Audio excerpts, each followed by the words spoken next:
Tapos pa-onions, tapos may carrots. So, isasunod ko to onions.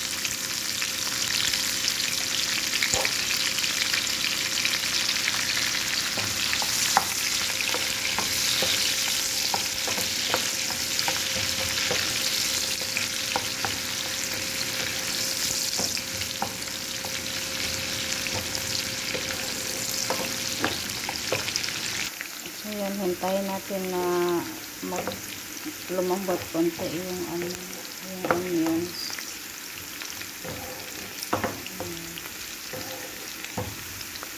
So, ayan, malambot na siya. So, ilalagay natin yung carrot.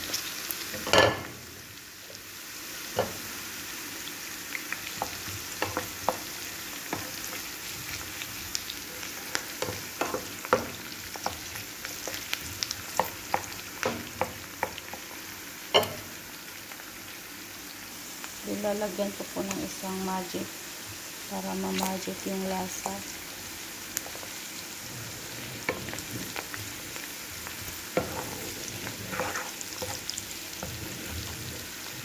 Yan, durugin natin para mag-absorb sa lahat ng dito sa mga sasunos na nilagay natin.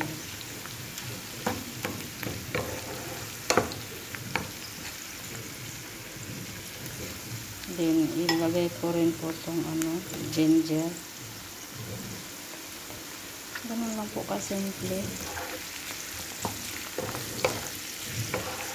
Ganun siya kasimple pero masarap siya guys. As in, subukan niyo po ito. Gawin niyo po sa bahay niyo. Then, ilalagay ko na po yung prenito ko kanina. Ito po yung nilagay ko. Ayan, so ganun lang po.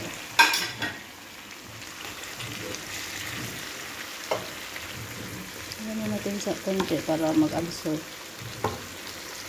Then yan po last guys, nilagyan ko po siya ng parsley, konti lang para mabango. So ayan, okay na po yan. Hindi ko siya masyadong lutuin yung dahon kasi pangit. So, yun na po ang finished product. Finished recipe. So, diba? Lalagyan nyo lang po ng mga combination dyan. Kung ano lang yung prenito ko po yung potato. So, thank you so much guys for watching my vlog. Ayan, God bless. Kainan na.